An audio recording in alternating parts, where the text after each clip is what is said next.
Mazmur 91. Dalam lindungan Allah. Orang yang duduk dalam lindungan yang maha tinggi dan bermalam dalam naungan yang maha kuasa akan berkata kepada Tuhan, tempat perlindunganku dan kubu pertahananku, Allahku yang kupercayai. Sungguh, dialah yang akan melepaskan engkau dari jerat menangkap burung, dari penyakit sampar yang busuk. Dengan kepaknya, ia akan menudungi engkau, di bawah sayapnya engkau akan berlindung. Kesetiaannya ialah perisai dan pagar tembok. Engkau tahu saat takut terhadap kedahsyatan malam, terhadap panah yang terbang di waktu siang, terhadap penyakit sampar yang berjalan di dalam gelap, terhadap penyakit menular yang mengamuk di waktu petang. Walau 1.000 orang rebah di sisimu dan 10.000 di sebelah kananmu, tetapi itu tidak akan menimpamu. Engkau hanya menontonnya dengan matamu sendiri dan melihat pembalasan terhadap orang-orang fasik. Sebab Tuhan ialah tempat perlindunganmu, yang maha tinggi telah kau buat tempat perteduhanmu. Malapetaka tidak akan menimpa kamu, dan tulah tidak akan mendekat kepada kemahmu. Sebab malaikat-malaikatnya akan diperintahkannya kepadamu untuk menjaga engkau di segala jalanmu. Mereka akan menatang engkau di atas tangannya, supaya kakimu jangan terantuk kepada batu. Singa dan ular tedung akan kau langkahi, engkau akan menginjak anak singa dan ular naga. Sungguh hatinya melekat kepadaku, maka aku akan meluputkannya, aku akan membentenginya, sebab ia mengenal namaku. Bila ia berseru kepadaku, aku akan menjawab, aku akan menyertai dia dalam kesesakan. Aku akan meluputkannya dan memuliakannya. Dengan panjang umur akan kukenyangkan dia, dan akan kuperlihatkan kepadanya keselamatan daripadaku. Shalom saudara yang dikasihi Tuhan, mari sama-sama kita perkatakan apa yang dimaksud dengan Pentakosta ketiga. Pentakosta ketiga adalah pencurahan Roh Kudus yang dahsyat di zaman ini melebihi yang terjadi di Azusa Street. Pentakosta ketiga akan mengakibatkan penuaian jiwa yang terbesar dan terakhir sebelum Tuhan Yesus datang kembali. Pentakosta ketiga akan membangkitkan generasi Yeremia, yaitu anak-anak muda yang dipenuhi Roh Kudus, cinta mati-matian kepada Tuhan Yesus, tidak kompromi terhadap dosa, dan akan bergerak untuk memenangkan jiwa. Pentakosta ketiga lahir di Indonesia yang bergerak ke bangsa-bangsa. Gerakan ini dari timur ke barat dan akan kembali ke Yerusalem. Pentakosta ketiga akan memberikan kuasa untuk menyelesaikan amanat agung, dan setelah itu Tuhan Yesus datang kembali.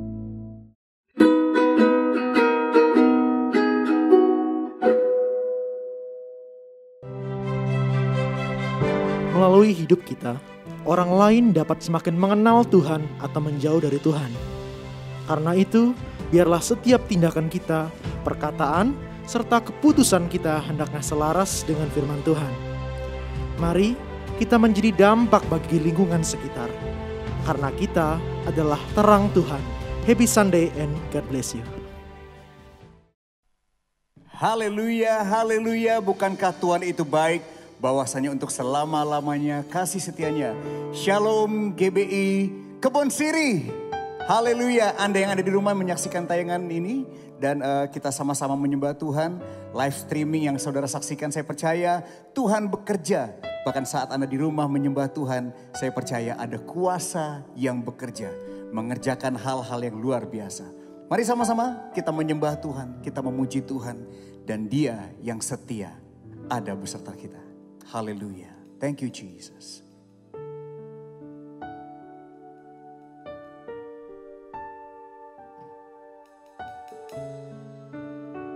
Kami muliakan Engkau Tuhan. Tuhan yang tidak pernah meninggalkan setiap kami. Kesetiaan-Mu terbukti dulu, sekarang, dan selama-lamanya. Terima kasih Tuhan.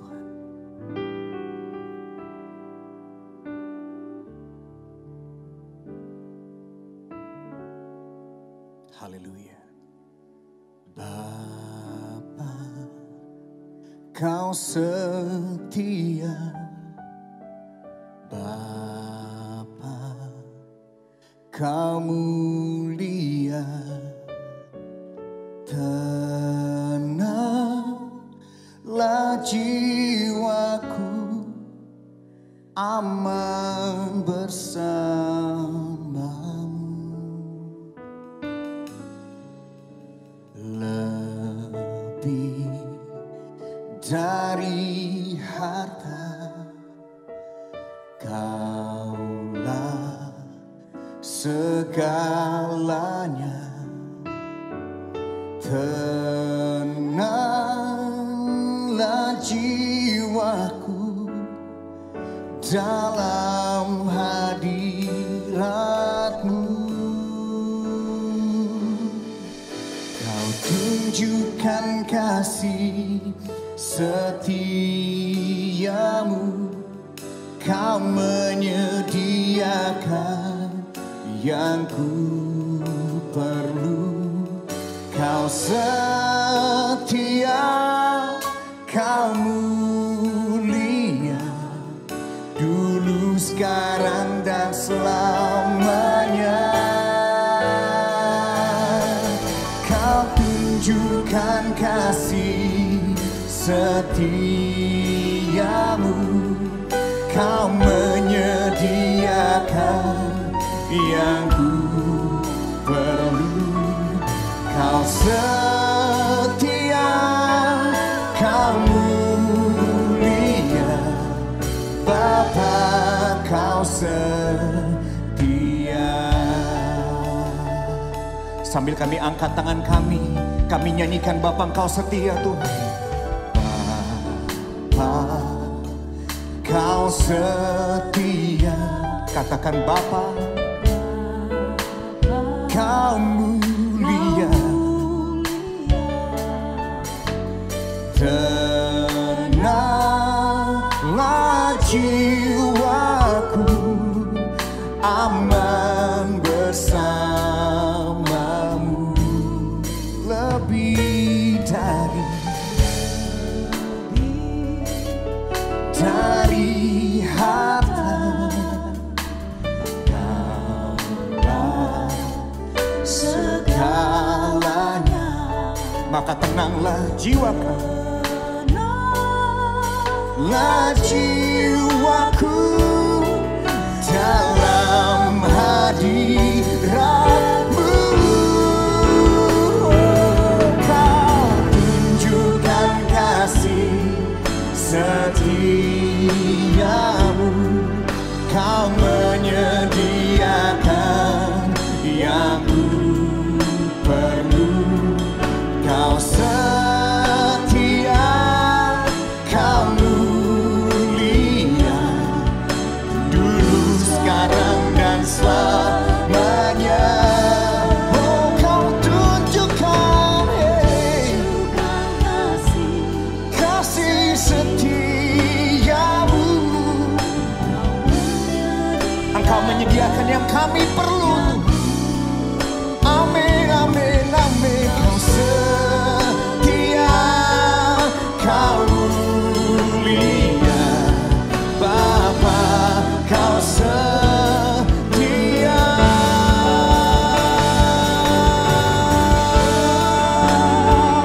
Kau setia Tuhan, dulu, sekarang, dan selama-lamanya.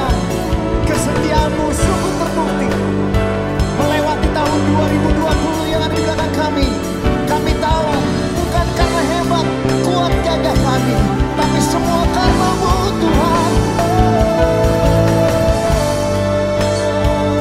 Kesetiaan-Mu Tuhan, penyertaan-Mu Tuhan, sungguh terbukti.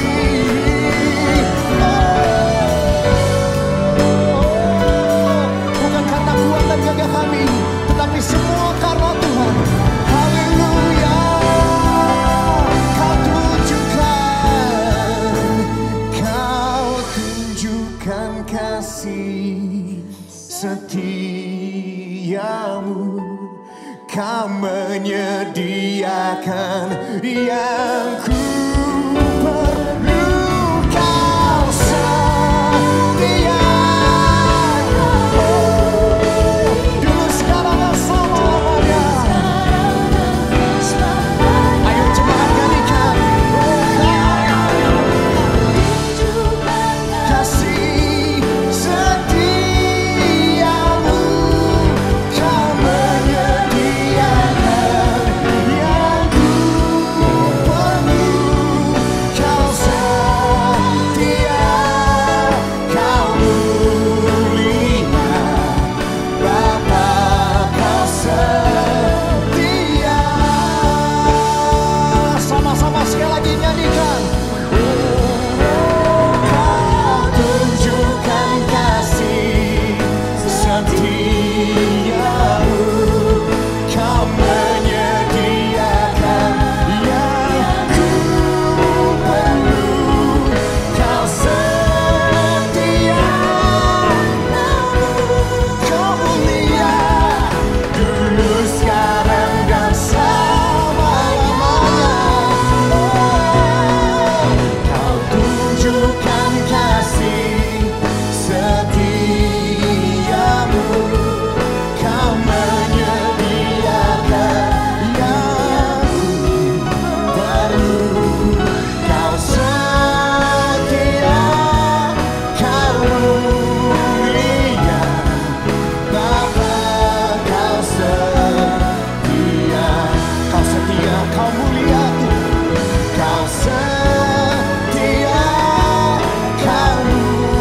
kau setia, kau mulia, kau setia, kau mulia. Sekali lagi, kau setia, kau mulia, Bapa, kau setia.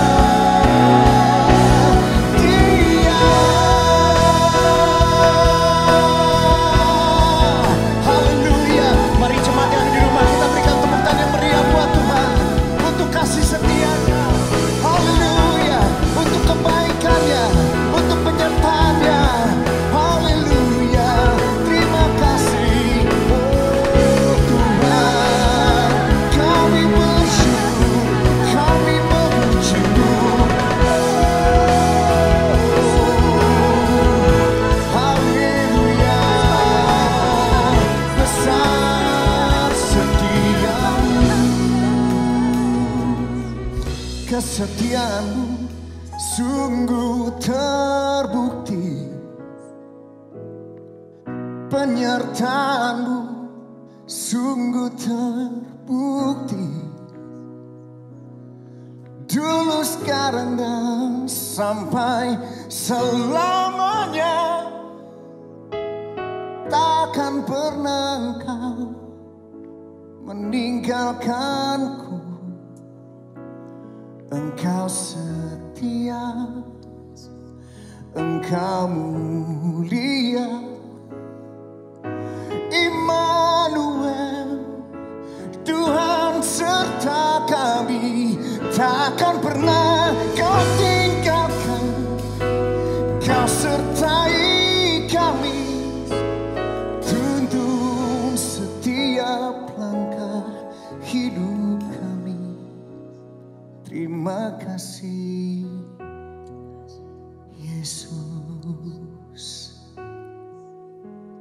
Thank you, Jesus.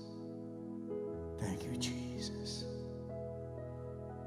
Engkau setia, Engkau mulia. Haleluya. Mari sama-sama kita berikan tepuk tangan yang meriah buat Tuhan Yesus, saudara. Dimanapun Anda berada saat ini, di rumah, atau mungkin saudara ada di kendaraan saudara, ayo berikan tepuk tangan yang meriah buat Tuhan Yesus. Dia agung, Dia mulia. Mari sama-sama kita naikkan syukur, pujian, pengagungan bagi nama Tuhan. Haleluya. Sambil kita bangkit berdiri, saudara. Come on, let's praise Him. Hey. Bersukacitalah. Sekali lagi kukatakan, bersukacitalah di dalam Tuhan. Ada pengharapan akan hari esok bersama dengan Tuhan. Yang percaya katakan amin. Hey, alright, sing with me. Kasih yang begitu besar lebih kuat dari dosa. Amin. Kasih yang menemukanku, selamatkan dan pulihkanku. Ku naikkan syukurku, ku tak akan berhenti memuji, meninggikan namamu selalu, menari, memuliakanmu. Ku dibebaskan, amin, dibangkitkan, hidup yang kau beri dan kini hanya untukmu. Hey, whoa, whoa, whoa, whoa, whoa. Come on, put your hands together one time. Hey, hey, hey, hey. Ya sama-sama katakan kasih, kasih yang begitu besar, hey, lebih kuat dari dosa. Oh, kasih yang menemukanku, selamatkan dan pulihkanku. Ayo naikkan syukurmu, ku naikkan syukurku, ku tak akan berhenti meninggikan namamu selalu, menari, memuliakanmu. Ku dibebaskan, amin, dibangkitkan, hidup yang kau beri dan kini hanya untukmu. Oh, oh, oh, oh, oh, oh. Come on, one more time, clap your hands, everybody. Bersukacitalah, oh, sebab ada hari esok bersama dengan Tuhan. Alright, yuk sama-sama kita katakan, ku naikkan syukurku, ku naikkan syukurku, yeah, ku naikkan syukurku, ku naikkan syukurku.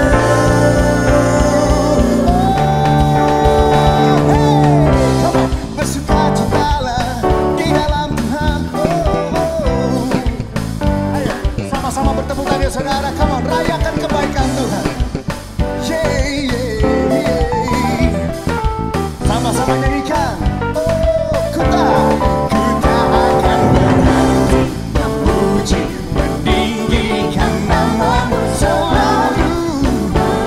Hey, ku dibebaskan, dibangkitkan, hidup yang kau beri dan kini. Sing it one more time. Hey, ku tak akan berhenti selalu menari, memuliakanmu. Ku dibebaskan, amin, dibangkitkan, hidup yang kau beri dan kini hanya untukmu. Hidup yang kau beri dan kini hanya untukmu. Haleluya. Hey, come on, rejoice in the Lord. Bersukacitalah di dalam Tuhan. Haleluya. Jemaat dipersilakan untuk bisa duduk kembali. Mari sama-sama kita mempersiapkan hati kita sebelum kita dengar firman Tuhan. Kita mau berkata bahwa seluruh kehidupan kami ini Tuhan adalah hanya karena berkat kasih setia serta kemurahan-Mu saja. Sebab apalah arti hidup kalau di luar daripada kasih-Mu Tuhan. So here we are. We are so ready to worship You.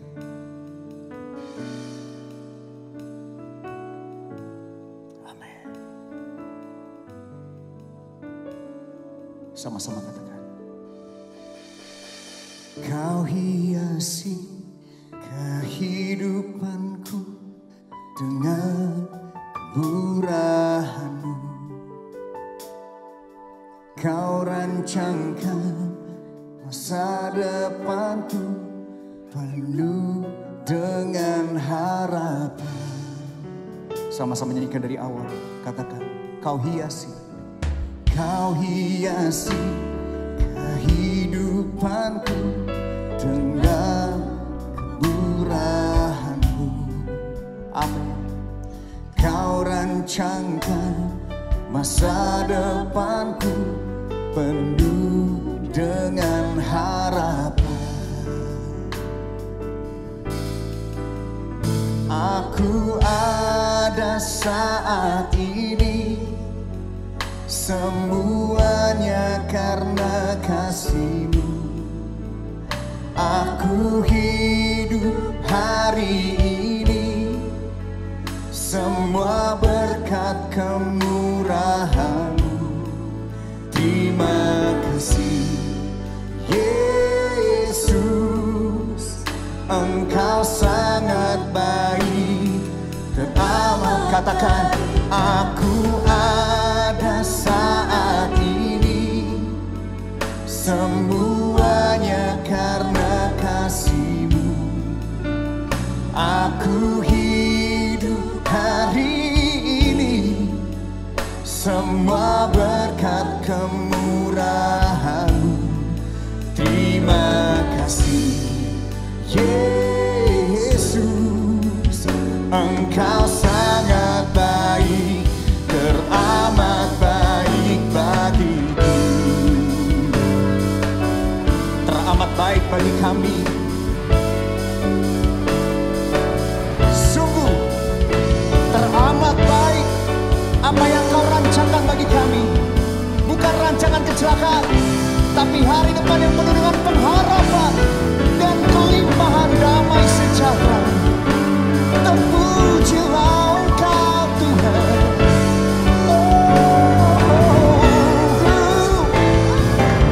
Layak Engkau dipuji, layak untuk ditinggikan.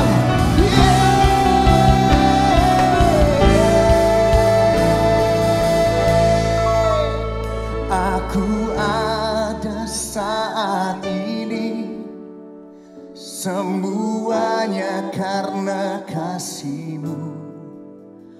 Aku hidup hari ini, semua berkat kemurahan-Mu.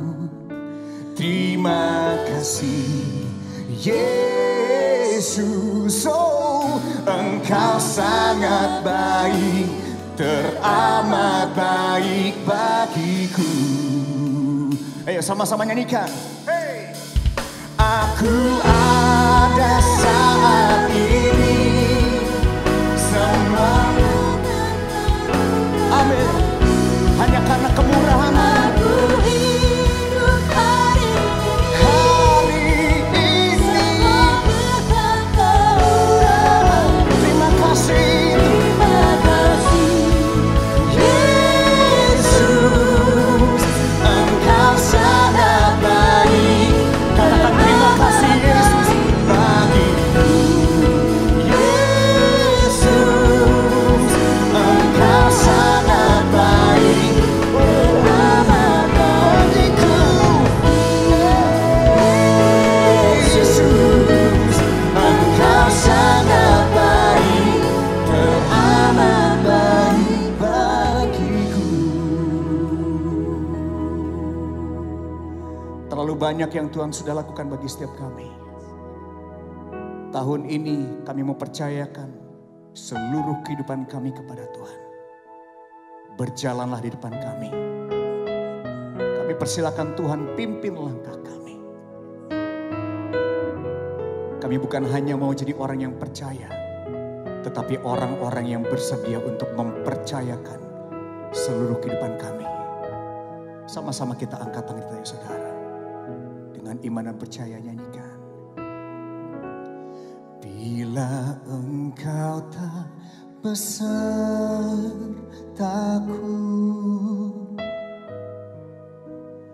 ku tak mau berjalan. Ku perlu Tuhan, pimpin langkahku dengan kasih karunia-Mu. Pimpin langkahku setiap waktu, berjalan dalam roh.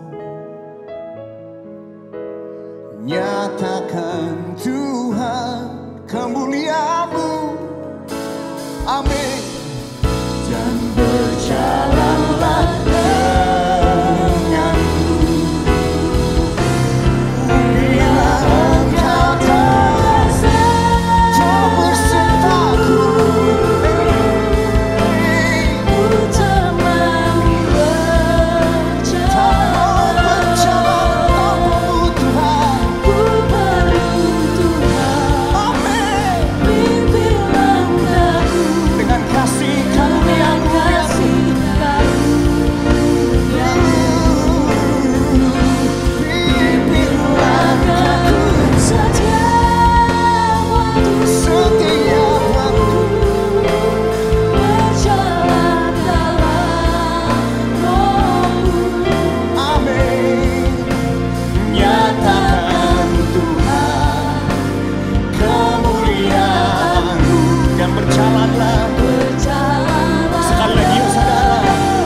kemuliaan-Mu, dan berjalanlah denganku.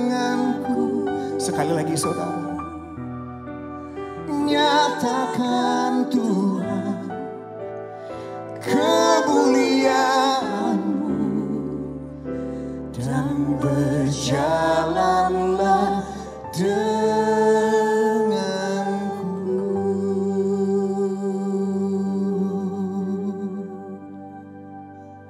Berjalanlah di depan kami Tuhan. Pimpin setiap kami. Amin.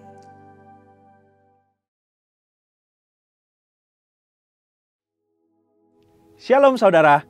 Di tahun paradigma baru ini kita percaya bahwa Tuhan akan banyak membukakan paradigma baru bagi setiap kita di dalam segala aspek kehidupan. Dalam VOP kali ini, kita akan membahas paradigma baru di dunia marketplace. Mungkin kita pernah mendengar satu statement, Senin sampai Jumat waktunya untuk bekerja, berbisnis, dan mencari uang. Sedangkan hari Minggu waktunya untuk melakukan hal-hal rohani, seperti beribadah dan pelayanan. Nah, ini adalah prinsip dikotomi, yaitu membedakan antara pelayanan di gereja dan pekerjaan di marketplace. Seakan-akan hal rohani itu lebih superior dan tidak bisa dicampur dengan kegiatan dalam dunia usaha. Tuhan tidak menginginkan hal itu. Dikotomi dapat menimbulkan pemahaman bahwa orang yang bekerja di marketplace tidak bisa mengambil bagian dalam amanat agung Tuhan Yesus. Dalam Kisah Para Rasul dituliskan ada 40 mujizat sebagai pernyataan kuasa Roh Kudus melalui para rasul dan murid-murid Tuhan Yesus lainnya. Yang menarik, ternyata dari 40 peristiwa itu hanya satu peristiwa yang terjadi di tempat yang rohani, yaitu di gerbang indah di Bait Allah. Sisanya terjadi di tempat-tempat publik dan melibatkan murid-murid yang bekerja juga di marketplace. Ini menunjukkan bahwa Tuhan ingin menyatakan kehadirannya di dunia marketplace, di antara para pelaku bisnis, para karyawan, para pedagang, juga di antara profesi-profesi lainnya. Sejak awal penciptaan, Tuhan menciptakan manusia untuk menguasai bumi, sambil menikmati hubungan yang intim dengannya. Karena itu seharusnya pekerjaan, bisnis, dan profesi yang kita geluti di marketplace dijalani dengan sukacita, sambil terus menikmati persekutuan yang intim dengan Tuhan. Jadi, pekerjaan bukanlah sesuatu hal yang terpaksa harus kita lakukan supaya kita hidup. Sebaliknya, pekerjaan itu adalah ladang pelayanan untuk setiap kita melipat gandakan talenta yang kita miliki. Biasanya, setiap kita melakukan pekerjaan atau berbisnis adalah untuk memenuhi kebutuhan kita. Namun, oleh karena kehadiran kita sudah dipenuhi Roh Kudus, dunia usaha seperti kantor-kantor, pabrik-pabrik, pasar, dan tempat terjadinya transaksi pun dapat dipenuhi oleh hadirat Tuhan. Selain itu, orang percaya dengan pertolongan Roh Kudus akan menghasilkan karya-karya yang hebat di marketplace untuk kemuliaan Tuhan. Sebagaimana kehadiran Tuhan membawa berbagai berkat dan kemuliaannya di gereja, hadiratnya di dunia bisnis pun dapat membawa nilai-nilai kerajaan Allah, kuasa mujizatnya, dan bahkan keselamatan bagi orang-orang yang ada di sana. Sebagai contoh, mari kita bahas bagaimana penerapan paradigma yang baru dalam dunia bisnis. Poin pertama, kita perlu mengundang hadirat Tuhan di tempat pekerjaan kita, dengan kita berdoa, memuji, menyembah Tuhan. Jika dimungkinkan, bersama-sama dengan sesama anak-anak Tuhan di tempat pekerjaan kita. Poin kedua, dengan menerapkan paradigma Allah di dalam dunia bisnis. Mari kita lihat beberapa contoh paradigma Allah dibandingkan dengan paradigma dunia dalam memandang beberapa aspek bisnis berikut ini. Yang pertama, tujuan bisnis. Paradigma dunia menekankan bagaimana memperoleh laba sebesar-besarnya untuk para pemiliknya dengan cara menghalalkan segala cara, termasuk melakukan tindakan yang tidak etis. Hal ini berbeda dengan paradigma Allah mengenai perolehan laba sebagai hasil dari efisiensi penggunaan sumber daya. Perusahaan memberikan produk atau jasa yang berkualitas sebagai pelayanan kepada masyarakat. Pengurangan kualitas yang tidak etis demi memperoleh keuntungan sebesar-besarnya tidaklah dapat ditolerir. Yang kedua, karyawan.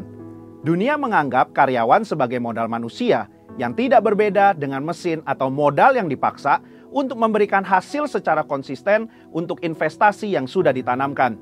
Dalam paradigma Allah, karyawan dianggap sebagai partner bisnis yang dapat diberikan kesempatan untuk memiliki sebagian bisnis. Misalnya, melalui program kepemilikan saham untuk karyawan. Yang ketiga, pajak. Dunia tidak asing dengan cara-cara penghematan pajak, sekalipun melanggar ketentuan-ketentuan perpajakan yang ada, atau menyembunyikan fakta yang sesungguhnya. Dalam paradigma Allah, penghematan pajak tidaklah salah, selama memanfaatkan fasilitas-fasilitas yang disediakan oleh pemerintah. Nah, seringkali pertanyaannya yang muncul setelah mengetahui paradigma Allah dalam berbisnis adalah, bagaimana mungkin saya mendapatkan untung jika melakukan hal-hal seperti itu? Dalam buku Business Ethics in Biblical Perspective, karangan Michael E. Kaverke, ditunjukkan hasil penelitian yang dilakukan terhadap 207 perusahaan selama 11 tahun. Hasilnya, 20 perusahaan yang menduduki ranking teratas adalah perusahaan-perusahaan yang menekankan pentingnya nilai integritas. Sebagai kesimpulan, di era Pentakosta ketiga ini, di mana Roh Kudus dicurahkan kepada semua orang, maka setiap kita yang berusaha dan bekerja di marketplace perlu meminta pengurapan Roh Kudus dalam pekerjaan kita dan menerapkan paradigma Allah. Pengurapan ini menjadikan kita excellent dan unggul dalam bidang usaha dan pekerjaan yang kita geluti, sehingga kita dapat menjadi saksi di marketplace dan ikut ambil bagian dalam amanat agung. Saudara, untuk penjelasan lengkapnya dari tim teologi kami, silakan klik link yang ada di atas atau scan QR Code yang tersedia. Tuhan Yesus memberkati.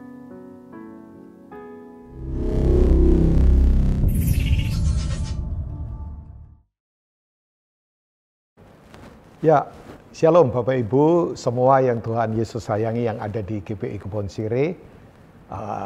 Sebuah kehormatan untuk kembali berjumpa lagi di ibadah Sunday Service, ya, masih lewat online service tentunya.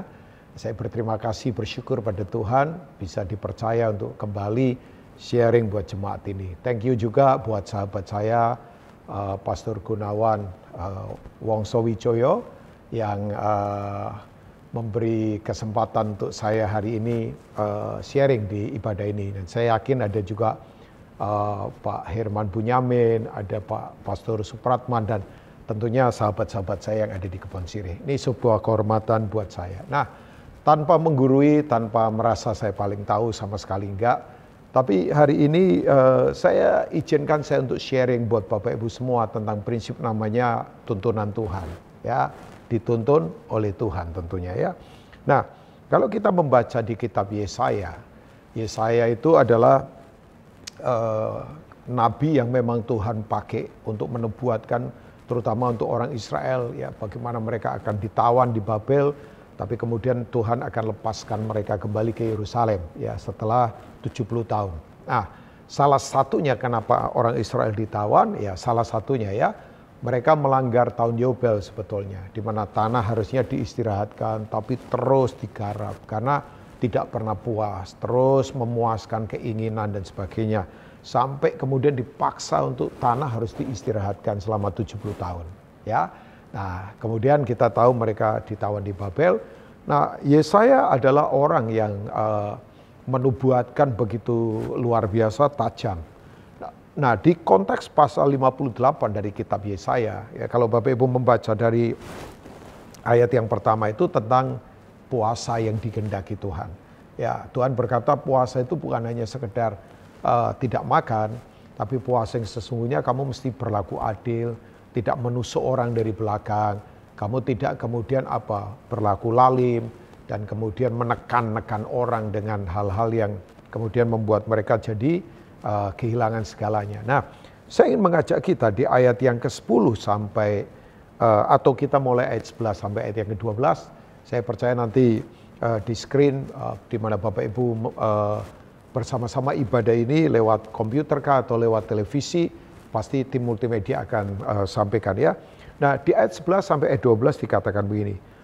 Yesaya 58, Tuhan akan menuntun engkau senantiasa dan akan memuaskan hatimu di tanah yang kering dan akan membarui kekuatanmu.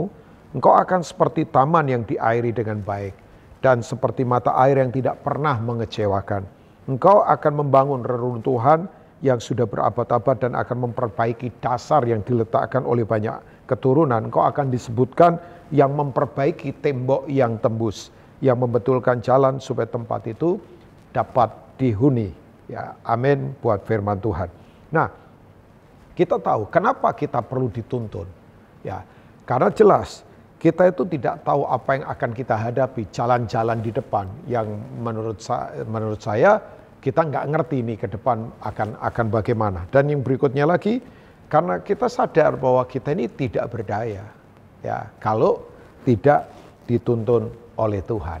Ya, jadi kita tahu bahwa kehidupan ke depan tidak bisa kita kendalikan. Kita sadar bahwa kita tidak berdaya. Nah, percayalah Bapak Ibu semua, Tuhan itu punya inisiatif untuk menuntun kita senantiasa, continually. Ya, kata senantiasa itu kan gambarannya seperti orang menarik nafas, bernafas, senantiasa, tidak pernah tidak, selalu. Ya, jadi tuntunan Tuhan itu seperti itu. Nah, dari pihak Tuhan, Dia menuntun kita. Cuman pertanyaan saya sederhana, kita ini mau nggak dituntun Tuhan? Nah, itu bukan sekedar pertanyaan biasa, karena artinya begini, kita harus tanggalkan semua kemampuan manusia kita, kekuatan, pengalaman kita, kesombongan kita bahkan. Ya, sebab kalau kita tidak merasa bahwa kita tidak berdaya di hadapan Tuhan, saya bilang ini bukan pesimis, bukan negatif ya. Kita susah untuk kemudian hidup dituntun oleh Tuhan.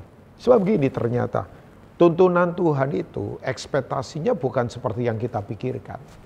Bahkan kitab Yesaya pasal 55, kalau Bapak Ibu membaca, Bapak Ibu pasti tahu ya, bahwa seperti tingginya langit dari bumi, ya demikianlah rancanganku dari rancanganmu, jalanku dari jalanmu. Demikianlah firman Tuhan. Ya, jadi memang rancangan dan jalan-jalan Tuhan itu seringkali kita tidak bisa pahami dengan kemampuan kita yang terbatas. Ya, tapi itu yang terbaik. Ya, makanya seringkali kenapa mimpi-mimpi orang terburai tidak menjadi kenyataan? Ya, jangan kecewa karena Tuhan mau mimpinya Tuhan yang excellent, mimpinya Tuhan yang membuat kita maksimal, itu yang akan terjadi dalam hidup kita. Yang setuju katakan amin. Nah, dari ayat-ayat ini ternyata saya akan ambil beberapa hal yang mungkin perlu kita renungkan. Ya, nah yang pertama tadi di ayat 11 dikatakan bahwa tuntunan Tuhan itu pasti akan memuaskan hati kita di tanah yang kering. Ya, jadi kepuasannya bukan di tanah yang basah, yang melimpah, yang subur, tapi di tanah yang kering. Tanah kering itu berbicara tentang krisis. Ya, kalau kita ingat kata tanah kering, ya kita tahu ya, Adam waktu jatuh ke dalam dosa, ya Adam tidak dikutuk oleh Tuhan, tapi yang dikutuk adalah tanahnya. Ya, itu tanah itu bicara tentang teologi penghasilan, tentang kehidupan. Makanya kalau sekarang ini ya memang orang tanya kenapa ya muncul ini masalah virus pandemi COVID, muncul kemudian krisis banyak hal di bumi ini karena memang tanah di mana kita tinggal ini tanah yang sudah dikutuk. Ya, ini bumi yang sudah jatuh. Ya, jadi kita makanya sedang menanti langit dan bumi yang baru. Ya, di mana itu yang akan kita dapatkan di kekekalan. Nah, Bapak Ibu semua ibadah, kemudian kita melayani, ya tujuannya investasi ke sana. Di tanah di mana tidak ada air mata, tidak ada sakit lagi, itu nanti ketika Yesus datang mendirikan kerajaannya di atas muka bumi, di mana bumi yang baru dan langit yang baru. Ya, tapi begini, kalau kita ingat bahwa Tuhan itu kutuk tanahnya, bukan kutuk Adamnya ya, tanah terkutuk karena engkau.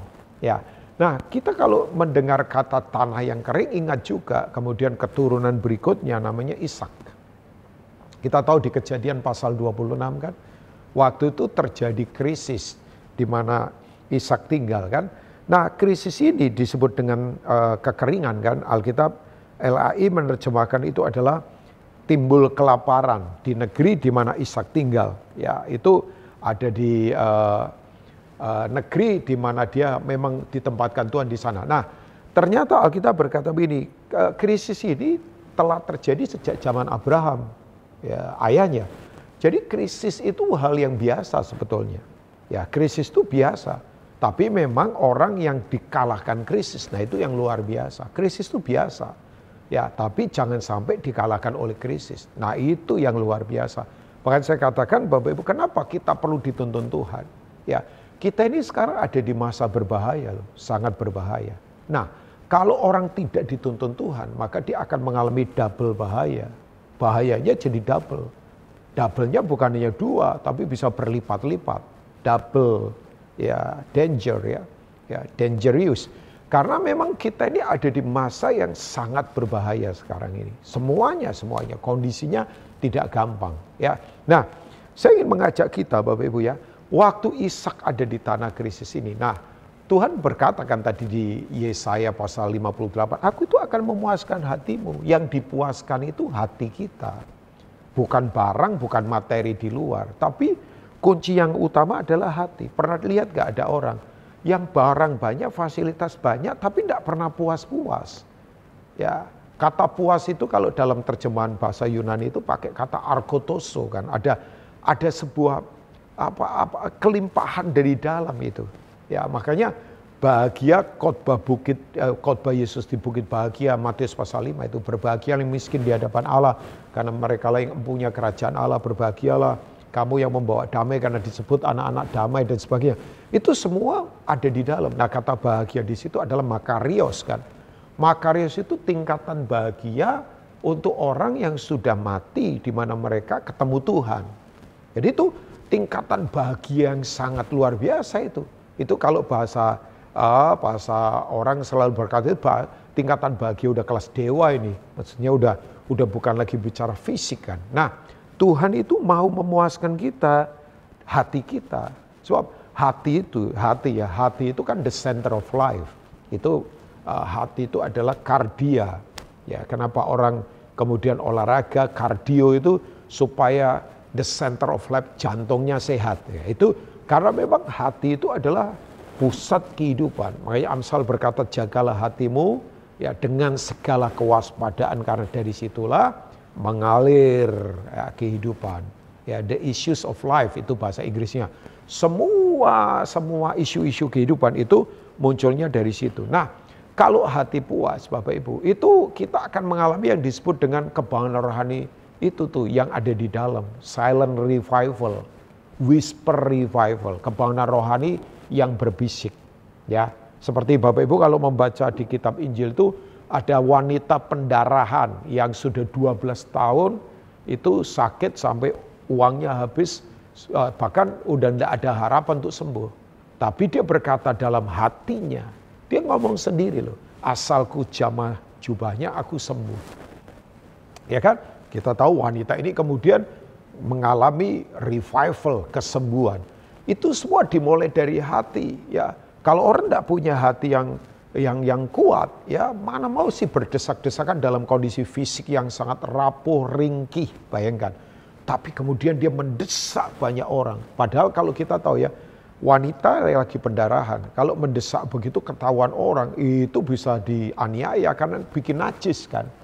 Tapi hatinya, makanya 12 tahun ya, dia sakit pendarahan 12 tahun, itu kan peristiwa terkoneksi dengan anak Yairus yang usia 12 tahun sakit bahkan mati. Nah, angka 12 itu di Alkitab adalah angka keutuhan, integritas. Makanya harus utuh, tidak terpecah-pecah. Ya, nah kita tahu itu yang disebut dengan silent revival, kebangunan rohani yang diam ada di dalam hati, kepuasan yang di dalam hati. Nah, saya akan membaca Kejadian pasal 26. Sayangnya ya orang karismatik itu paling suka kan ayat yang berkata orang itu kaya, kian lama kian kaya, sehingga ia makin sangat kaya. Itu ada di ayat yang ke-13. Ya kan?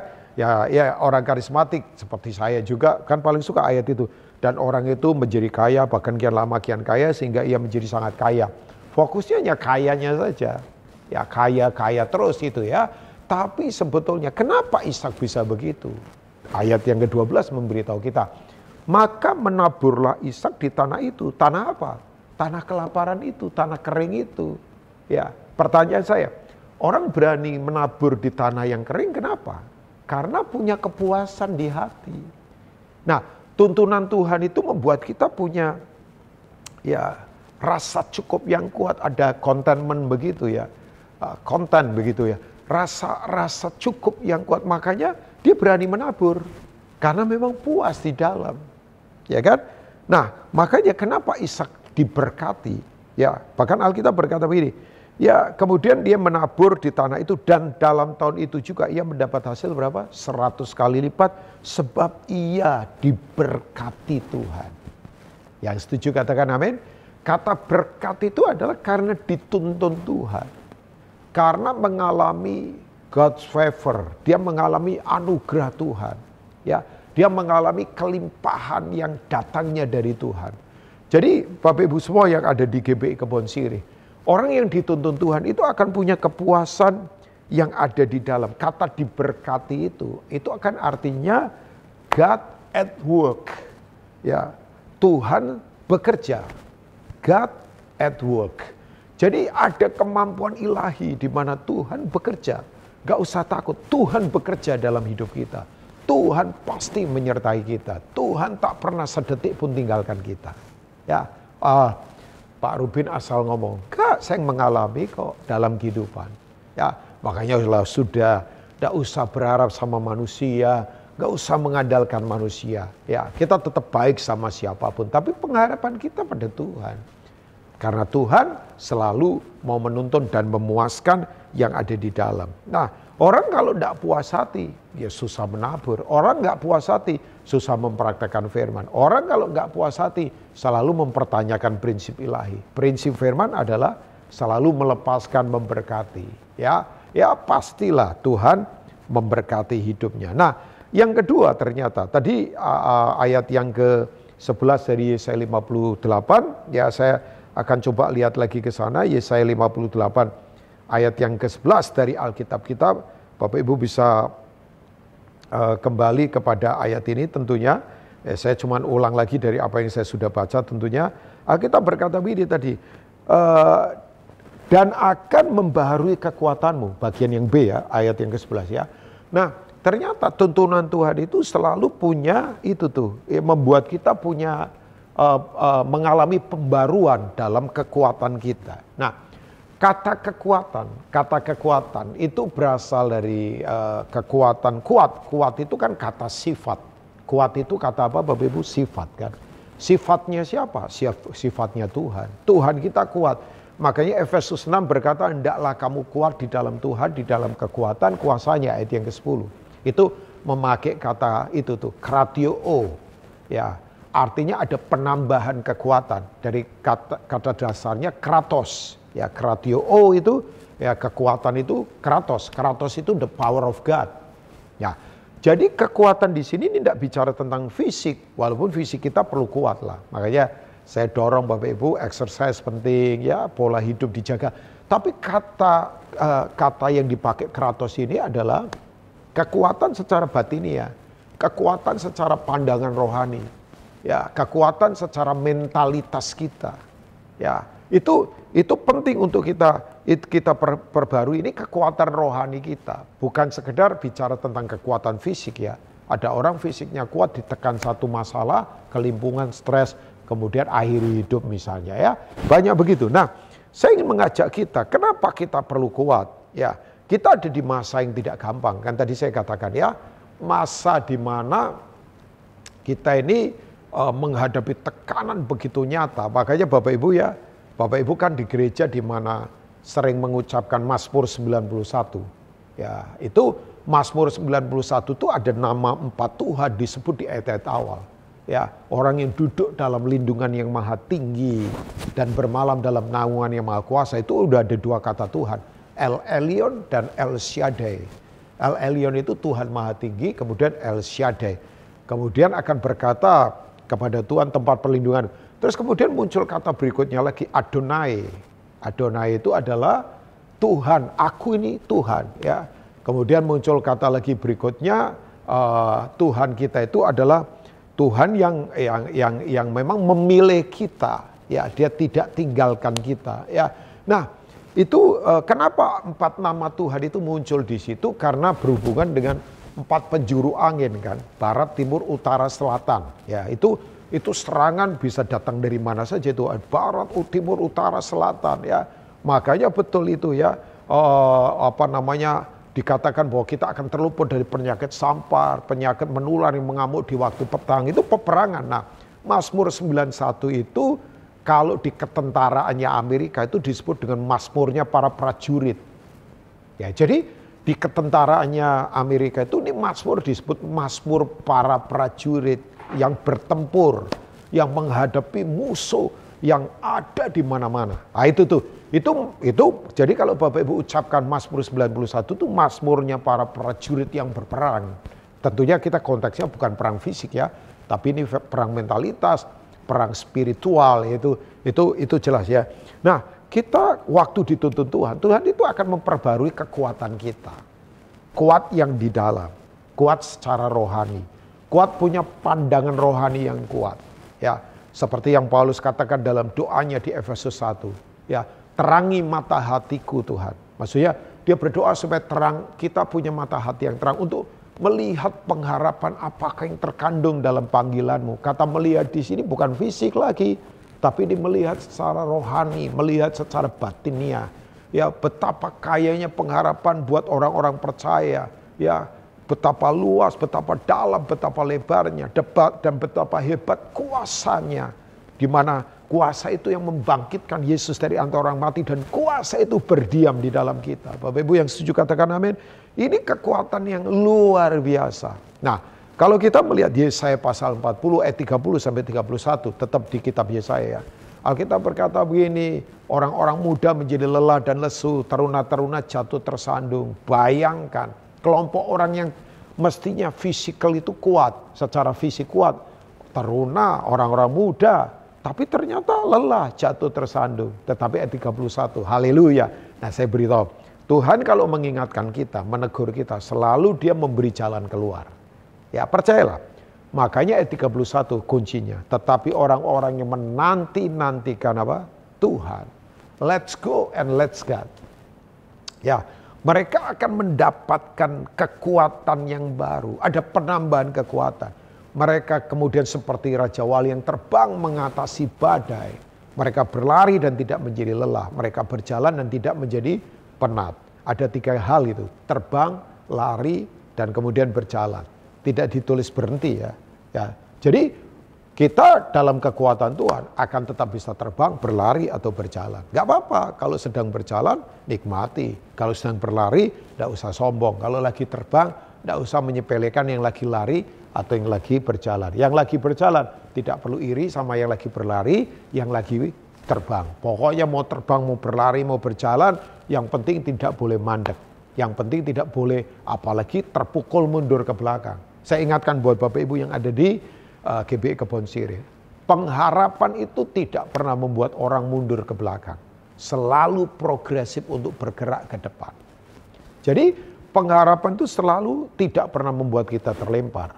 Tapi selalu bergerak ke depan. Apapun keadaan yang telah terjadi. Nah, saya berdoa Bapak Ibu semua yuk. Kita terus mengalami pembaruan kekuatan di dalam kita. Ya, hendaklah kamu kuat di dalam Tuhan, di dalam kekuatan kuasanya. Ini tidak ada urusan dengan fisik, tidak ada urusan dengan materi, tidak ada urusan dengan gelar. Tapi ini bicara tentang kekuatan batin rohani, pandangan rohani kita. Nah, tapi yang ketiga, tuntunan Tuhan itu tidak hanya berhenti hanya untuk memuaskan hati, untuk kita dibarui kekuatan kita, kratio, ada penambahan kekuatan. Tapi yang berikutnya adalah tuntunan Tuhan itu selalu punya tujuan ilahi. Yang mau katakan amin? Ada divine purpose in our life. Ya, jadi punya tujuan ilahi. Jelas kan? Orang kalau tidak punya tujuan ilahi, ya percuma. Saya selalu ngomong sukses boleh, ya punya kedudukan hebat boleh. Tapi kalau nggak punya tujuan ilahi, nothing. Toh kita dari Tuhan, oleh Tuhan, dan kembali ke Tuhan. Kalau nggak ada ya buat apa? Sedih, kosong, hampa, tidak pernah kuat dalam kehidupan. Ya, nah ayat 12 dikatakan begini, engkau akan membangun reruntuhan yang sudah berabad-abad. Ya, akan membangun reruntuhan yang sudah berabad-abad. Alkitab berkata ya, Bahwa kita ini akan punya tugas ilahi, ya, yang sudah runtuh-runtuh, nilai-nilai yang runtuh, ya kan, orang-orang yang banyak yang runtuh ini di masa begini. Ini waktunya gereja menjadi tim pembangun, the builder. Kita akan membangun, itu yang Paulus katakan. Aku ini pembangun kehidupan. Nah, ayat berikutnya dikatakan ini, dan akan memperbaiki dasar yang telah diletakkan oleh banyak keturunan.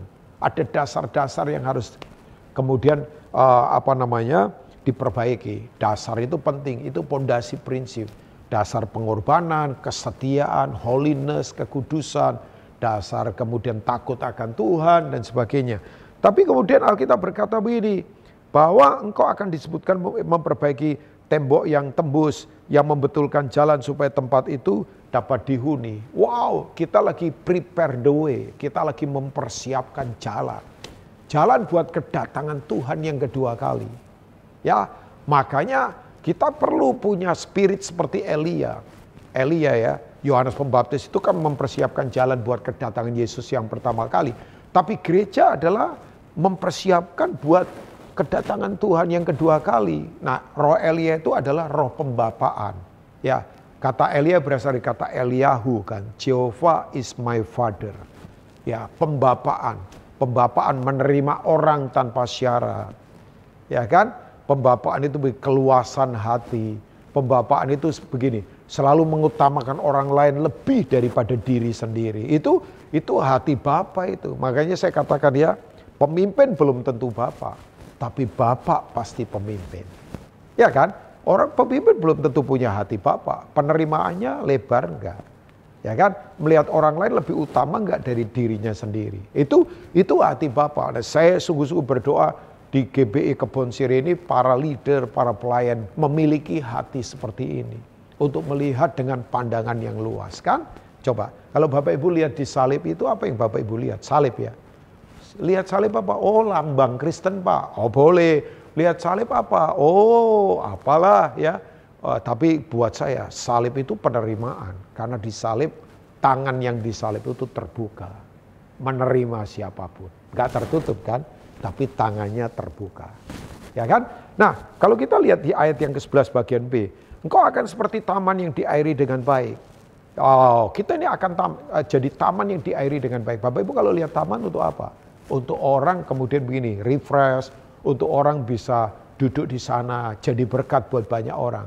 Kita jangan jadi hutan yang liar. Nanti banyak binatang liar di sana. Tapi harus jadi taman yang diairi dengan baik. Di mana orang yang penat ada di situ.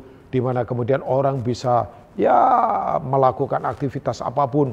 Jadi berkat. Nah kemudian apa? Seperti mata air yang tidak pernah mengecewakan. Wow, kita akan jadi sumber kehidupan. Karena memang ada Tuhan di dalam kita. Saya yakin. GBI Kebon Siri, Bapak Ibu semua pasti dituntun Tuhan. Cuman pertanyaannya begini, kita mau nggak dituntun Tuhan? Ya maulah Pak, hang on. Sebab begini, dituntun Tuhan itu menanggalkan keakuan. Dituntun Tuhan itu menanggalkan kesombongan. Dituntun Tuhan itu bergerak seperti yang Tuhan mau. Bukan seperti yang aku mau, tapi seperti yang Tuhan mau dalam kehidupan. Saya berdoa, kita semua akan terus melewati semua ini dengan kemenangan yang datangnya dari Tuhan. Tuhan Yesus memberkati Bapak Ibu semua. Izinkan saya berdoa buat Bapak Ibu semua. Mari kita berdoa dimanapun Bapak Ibu berada. Karapasede karamataka sekete karapama. Korapataka sekete karapalapa. Anakmu berdoa Tuhan buat umatmu yang ada di GBI Kebon Siri. Hari ini yang lelah dikuatkan. Hari ini yang kemudian kehilangan segalanya. Tuhan sanggup mengembalikan dengan cara Tuhan yang begitu luar biasa. Hari ini yang kecewa, Tuhan balut hati kami. Tuhan terus tuntun kami untuk jemaat ini menjadi dewasa. Jemaat yang terus mengerjakan apa yang Tuhan mau. Berkati Pastor Gunawan dengan semua diaken yang ada. Berkati Pastor Supratman, Pastor Herman Bunyamin, dan semua tim yang ada. Tuhan berkati gereja ini. Nama Tuhan dipermuliakan. Hamba-Mu telah selesai, tapi firman ini akan menjadi tuntunan kehidupan di mana kami kuat untuk mengerjakan perkara-perkara yang Tuhan mau. Dalam nama Tuhan Yesus, semua yang percaya mari kita katakan amin. Tuhan Yesus memberkati Bapak Ibu. Terima kasih Anda telah mengikuti ibadah online pada hari ini. Kami mengajak Anda untuk berdoa, menyembah Tuhan, dan mendengar pesan firman Tuhan dalam acara Ku Menyembah via Zoom setiap hari Senin sampai Sabtu pukul 5 pagi. Kecuali hari libur nasional, Ku Menyembah akan diliburkan. Berikut adalah informasi meeting ID dan passcode Zoom. Ibadah minggu tetap dapat Anda ikuti secara online melalui YouTube channel GBI Kebon Sirih. Untuk ibadah online minggu depan, pada hari Minggu tanggal 3 April 2022, ibadah akan dimulai pukul 6 pagi. Pesan firman Tuhan akan disampaikan oleh Pastor Jeffrey Teresna. Ibadah dapat dilihat setiap saat setelah waktu penayangan. Kami kembali mengajak Anda mengikuti GBI Kebon Sirih Wednesday Bible Wisdom melalui YouTube channel GBI Kebon Sirih pada hari Rabu tanggal 30 Maret 2022 pukul 6 pagi bersama Aruna Wiryo Lukito dan host Rino Pramudito. Acara ini dapat dilihat setiap saat setelah waktu penayangan. Persembahan umum, syukur, dan persepuluhan dapat Anda berikan melalui QR Code berikut ini. Scan QR Code yang tertera di layar dan langkah selanjutnya dapat mengikuti proses yang tertera di aplikasi e-payment Anda. Persembahan melalui QR Code tidak dipungut biaya apapun. Persembahan umum, persepuluhan, diakonia dapat Anda transfer ke nomor rekening berikut ini.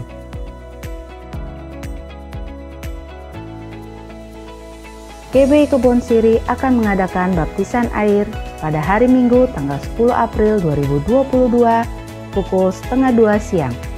Bertempat di GBI House of Joy, Mall Roxy Square, lantai 6, Jalan Kiai Tapa nomor 10, Jakarta Barat.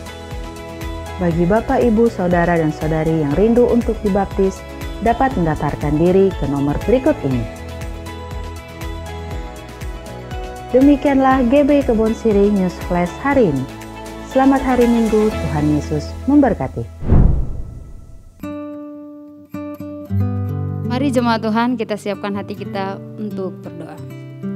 Terima kasih Tuhan untuk pembicara yang telah menyampaikan kebenaran firman Tuhan di ibadah online pada hari ini. Tuhan memberkati keluarga dan pelayanannya. Kami juga berdoa untuk Gembala Sidang, Bapak Pendeta Niko Notara Harjo dan keempat wakil Gembala, Gembala Cabang GBI Kebon Sirih dan Gembala-Gembala Kul. Biar Tuhan memberkati dan Tuhan mengurapi mereka senantiasa. Kami berdoa untuk jemaat GBI Kebon Sirih dan semua yang mengikuti ibadah online pada hari ini. Tuhan Yesus memberikan hikmat dalam segala usaha dan pekerjaan di tengah-tengah masa pandemi COVID-19. Tuhan mencukupkan apa yang menjadi kebutuhan mereka. Kami juga berdoa bagi anak-anak muda, generasi Yeremia, agar Tuhan bangkitkan menjadi terang dan garam bagi generasi ini. Kami berdoa buat bangsa kami Indonesia, Tuhan pulihkan dari COVID-19 dan ekonomi bangkit kembali dalam nama Tuhan Yesus. Kami berdoa buat pemerintahan, presiden, wakil presiden, menteri dan gubernur, dan bupati serta sampai kepala desa diberi hikmat dari Tuhan dalam menjalankan pemerintahan. Takut akan Tuhan turun atas mereka, damai sejahtera Tuhan turun atas mereka. Dan kami siapkan hati kami untuk menerima berkat Tuhan melalui hamba. Mari arahkan hati kita dan angkat kedua tangan kita di hadapan Tuhan. Jemaat GBI Kebon Sirih dan jemaat yang mengikuti ibadah online, terimalah perlindungan, damai sukacita, dan berkat yang berlimpah-limpah dari Allah Bapa yang Maha Kuasa. Cinta kasih Tuhan kita Yesus Kristus, persekutuan manis dengan Roh Kudus menyertai kita sekalian mulai sekarang dan sampai Tuhan Yesus menjemput di awan-awan, bahkan sampai selama-lamanya. Jemaat yang sudah terima berkat Tuhan katakan amin. Selamat hari Minggu, Tuhan Yesus memberkati. Segala